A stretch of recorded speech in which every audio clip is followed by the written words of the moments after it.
EROAD provides fleets with advanced capabilities for remote reefer control, real-time compartment mismatch detection, product-specific temperature alerts, and a host of compliance management applications.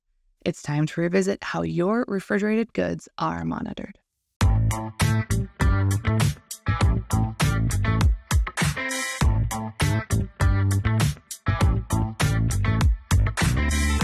Welcome to Running on Ice, the coolest community in freight. I'm your host, Mary O'Connell, bringing you the latest tech updates, warehouse news, and everything happening in the cold chain world.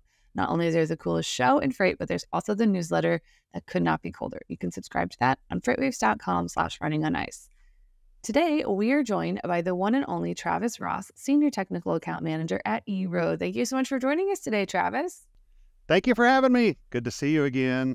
I am excited to have you back. You're one of the fun people to talk to. And, we kind of touched on, the role of AI and how that works in your supply chain. But this time we're diving into fleet management, which is something that isn't necessarily always thought of in the cold chain world. But now that, there's been more shippers looking to have their own private fleets and kind of do some of that, it's some of the things that we kind of have to start thinking about. Because again, in the cold chain world, we cannot have stuff sitting on the side of the road for a couple hours because that's how product gets lost, destroyed, and damaged. So what are some of the kind of benefits that come from managing your own fleet as a shipper versus outsourcing to a 3PL or a freight broker? For me, it's about visibility if you're managing your own fleet. So I guess there's really, in my opinion, there's no better way to understand the heartbeat of your organization unless you're managing it yourself. It's just the best way if I'm seeing in the past. But however, there are some outstanding 3PLs, carrier networks out there, well established, that are great partners. But just to really understand everything in your operation, I just love that private fleet model. So for example, let's say I'm a fleet owner. I have my fleet, right? I need 2 extra trailer fulls of waffle fries because there's an event with my customer and they're going to spike in waffle fries. We need 2 loads. Well, if you're managing your own carrier network, or your own fleet, I should say, that's very easy to handle, right? You have control over all of your equipment. But if you're partnered potentially with brokers or 3PLs, they might not have the flexibility to meet your needs. And it's going to be based on the level of relationship probably. And in terms of, I'll just talk about blockchain, farm to table. I mean, I know blockchain is kind of like the banker terms, and I'm not a banker guy, but it's the same concept. You want that visibility of everything along the way, from the time it's picked to the time it's taken for cleaning or manufacturing, ultimately to the time that the customer goes and makes that purchase of that item. And if you're outsourcing certain segments of that chain, you just lose the visibility. And I know that that's kind of the ultimate struggle, isn't it? That, keeping the visibility and maintaining it, but then also managing costs and all the headaches that can come with it. Because as you know, every day working with supply chains and warehousing and transportation is just a day in paradise where nothing goes wrong and there's no issues whatsoever. Absolutely. But yeah, I think that that's kind of that ultimate balance that shippers are having to deal with of, do I outsource it and what are the costs for that? And then kind of that old fashioned, like, how much is it to build it myself? And then how much is it to have someone else do it who maybe specializes in it? And I don't have to go find the talent that specializes in moving these things. So, I mean, there's definitely some pros and cons. I would hope though, that if you reached out to your 3PL or your freight broker and were like, hey, I have this, I need to move these extra loads for a waffle fry festival, which if there is a waffle fry festival, I would like to go. Now taking recommendations for waffle fry festivals or just regular fry festivals, it's fine. I'm not picky. I would hope that 3PL or freight broker would say that's not a problem. Let's go ahead and get it moved. But ultimately, you're kind of at the mercy of their capacity too. Correct. So kind of if I'm a shipper and I'm like, I'm going to do it myself, I'm going to build my own fleet. I'm going to have a dedicated fleet. It's going to be great. I'm going to have it at all my warehouses, which is fantastic. And then I'll maybe use some other ones for those longer loads, those like 800 miles, because that's kind of hard to plan a dedicated fleet for that. What are some things that I need to keep in mind when I go to onboard some new carriers or, set up that dedicated fleet network within my entire shipping network? What are things that I need to keep in mind to, make sure that this is ultimately successful? Age of fleet, right? Want to know how old those dogs are out there running around the road, and the safety record. Certainly want to know that as well. On-time performance. Are they going to get to the groceries on time?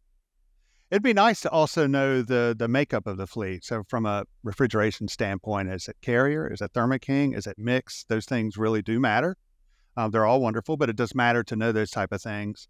And one of the biggest ones I would think to look at is the flexibility of the use of the equipment. So here's another scenario. Let's say I'm a convenience store owner, shipper level type, and my driver just finished up a run, and he or she is empty, and we have a backhaul of country milk gravy needed for Hardee's or Carl's Jr. or whoever it might be.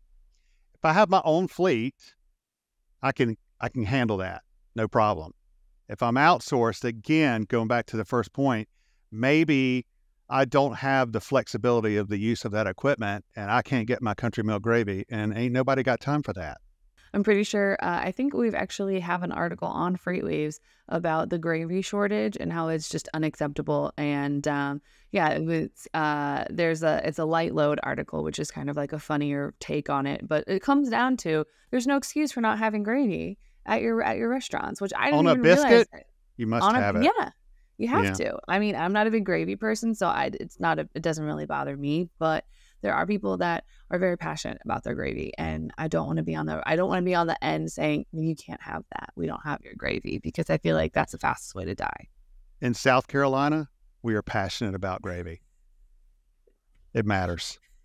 It does matter. But I like that. The one thing that you brought up that I have never heard of or you've never even thought of is the makeup of those actual reefer units. Why is it is it a good thing to have all Carrier or all Thermo King, or do you want a mix? Like, kind of, is it just based off of kind of the makeup of the actual reefer units? Why do you say that you should have that you have to know that? Is it just, fun facts? It's good to know, especially if you want to install telematics. Yeah. Or if they're pre-existing, or if they are pre-existing, what are the capabilities? If they aren't pre-existing, what are the capabilities of a telematics organization to be able to install in just Carrier or just Thermo King or both, that type of thing. So it's fine to have a mix. You just want to know what you got.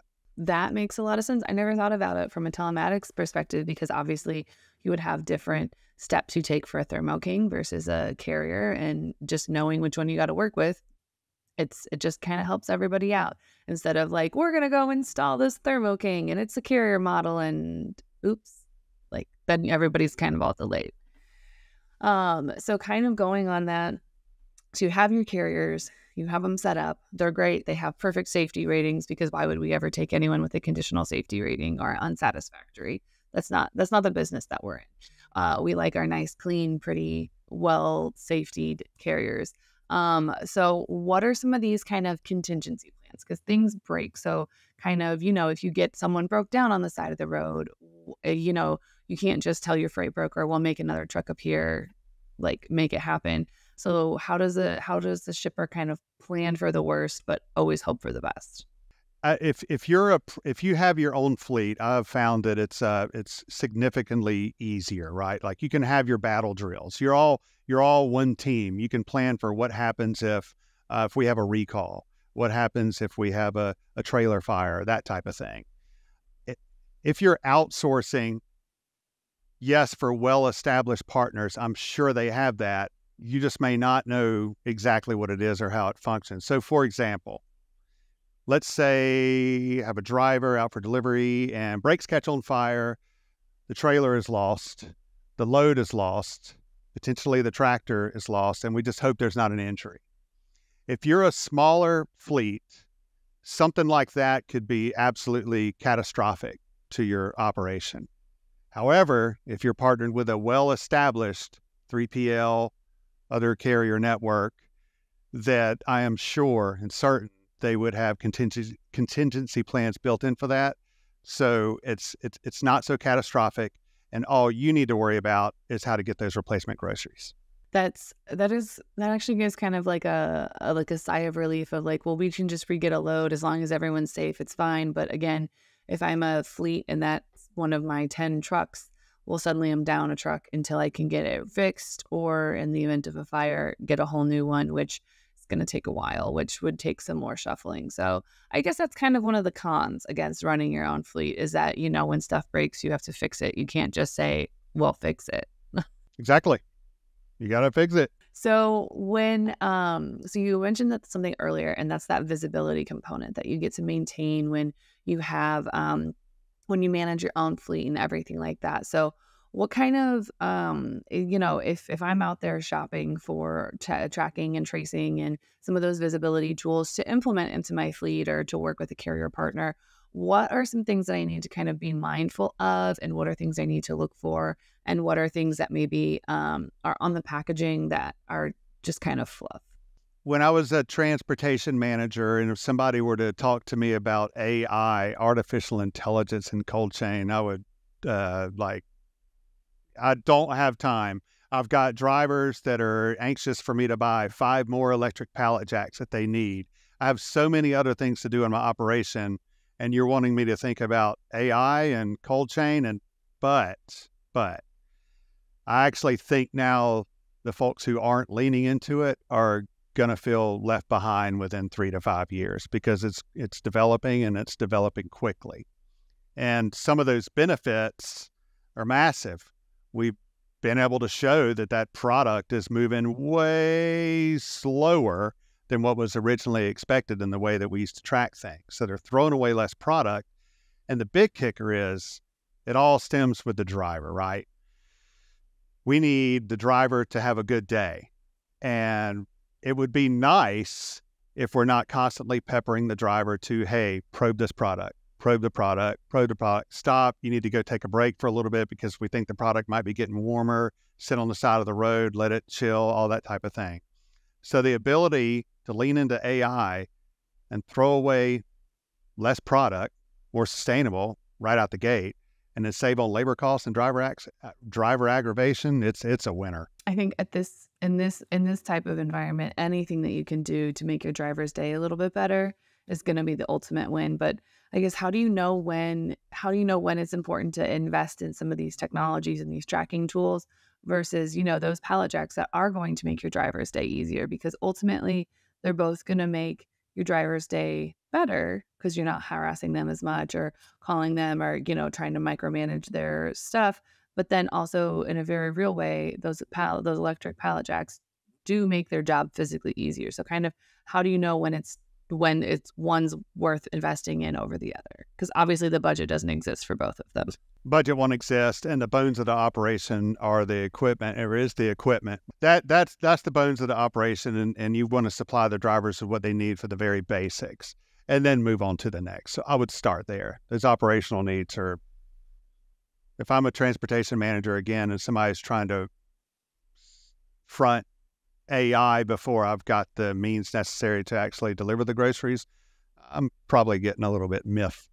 So we're trying to set up basically, like, if I'm a shipper, I have no idea what I'm doing because shippers are notoriously really great at, doing the thing that like creating their product and doing that. They don't necessarily have the logistics and the supply chain knowledge that comes with, getting things out the door. So if I want to make sure that all of my deliveries are on time as much as they can be, but I also want it to stay cold, and I also don't want to spend $3,000 per truckload shipment, how do I kind of manage all that where I'm kind of keeping everyone happy, but honestly, but I'm not having things arrive too hot or 3 hours late, but it's the right temperature? It sounds like the question is stemming around route optimization, right? And there's a big focus on route optimization. But I think it's that, you just said it a minute ago, that walk before you crawl before you walk. Yes, I had it backwards. Anyway, it all and I keep saying over the drivers. It all starts with the driver. And we're partnered with some really forward-thinking organizations around North America that are actually making extra focus first on the load optimization. So they're spending a ton of time to make sure the load is perfect for the driver and they can perform before the whole route structure and miles and things like that all tie in. So say you've got a driver that goes out for a route and the trailer's full. I mean, it's at capacity, and those are the kind you want, generating the most revenue. And they're delivering to 7 stores. In the first store, they're not open yet, or the manager forgot the key. It's just stuff that happens out there. Now, some of the older ways on the loading optimizations that I've seen, the driver would have to return to the DC, take the product off, potentially go back. They're having to add a special hotshot truck to go deliver that. Instead, now what we're seeing is a huge focus on the optimization of the actual pallets, the stacks, the carts, the bins, everything. So if there's an audible to be called in mid-route or at the beginning of the route, it doesn't affect the driver in any way. It's just a matter of moving a few things around, and they can still make a successful day. So first, load optimization. Second, route optimization. I did not even think about that, because I kind of originally thought of this, I was like, okay, well, obviously you want to make sure that you're not going over here and then doubling back to here and then going up here, and you're not just driving with a bunch of like wasted miles. But I didn't even think about the problems that come up when you actually get to that receiver and, someone forgot their keys. They're open, but oops, we forgot our keys. It happens. People are human. I did not even think about that, because that is great to just be able to rearrange a couple pallets, first have to go unload half the truck and then come back maybe that day, maybe the next day, where people aren't getting the product they need. That is some next level stuff. I'm not going to lie. That's pretty intelligent. There's a lot of folks out there doing it, and they're doing it well, and it's really impressive to see. And we like it when they share that with us. I mean, I like it when they share it with you, because then you share it with us, and then, we're all smarter for it. Yeah, thanks. So what about that driver training and kind of, you mentioned that pulping the temperature or probing the temperature and making sure product is still the appropriate temperature. How do you kind of go about training them specifically for, those goods that you ship as a shipper? Or do you maybe want to go find some that have experience with that? I mean, ideally, in a perfect world, if you were shipping apples, you would be like, hey, this driver has 20 years of apple shipping experience. I don't have to teach them very much. Here's your apples. Have a nice day, sir. But I feel like the chances of finding someone with 20 years of apple shipping is pretty slim. So you got to kind of do the guy that's like, I've never shipped apples before. What do I do with them? Just eat them in the back of the truck? How do you kind of address some of that driver training and, making sure that they are following, proper regulations and guidelines, so they're not putting raw meat next to apples? Well, the drivers have a ton to think about. Like they're focused on delivering those groceries on time and as safely as possible. And I believe that carriers should be allowing that $35,000 refrigerator that would be on the front of a trailer, less expensive if it's a straight truck, of course, but it's a smart refrigerator, and let it be smart for the driver. Let it do the work.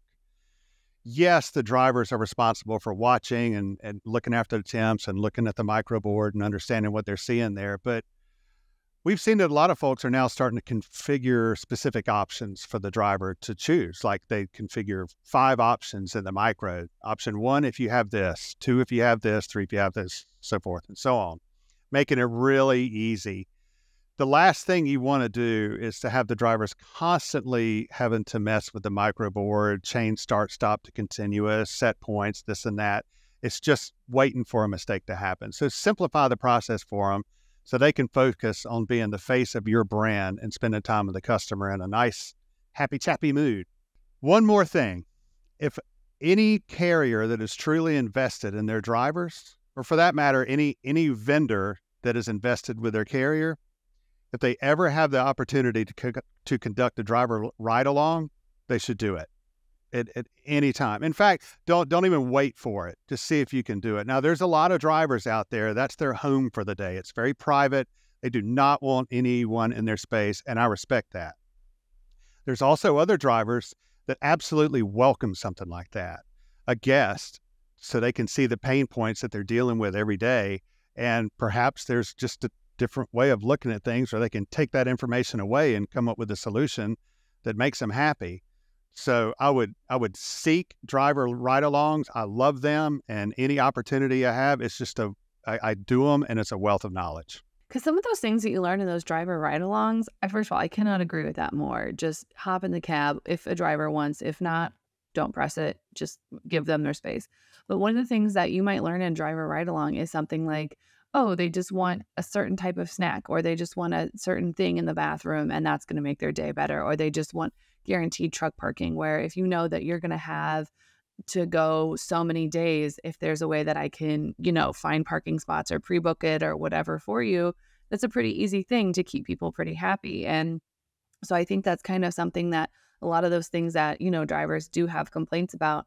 Obviously, we can only do so much for loading and unloading times, but some of the other little stuff, it's such easy fixes that you can just say, oh, this is all you want? Okay, I can have this done tomorrow. Like, come pick it up in the office and you're squared away. I think that everyone just always thinks it's some big, huge thing that's going to be like multi-million dollars, but really just like ask them how they're doing, see what they have. And if it's something like, they just want a place to wait that's not their truck while they get loaded, driver lounge. What do you want in it? Do you want games? Do you want a shower? What do you want in it? Because it's something that it's not that deep, it's not that deep. And ultimately, like you said, just keep your drivers happy and you'll have a pretty good time.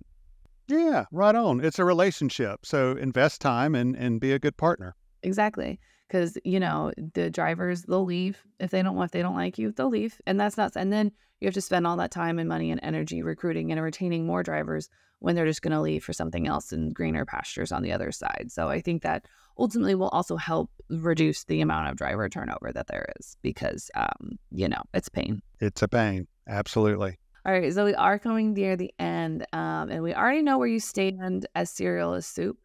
So I have to know, what's your best dad joke? Because I feel like you would have a lot of them. Mm.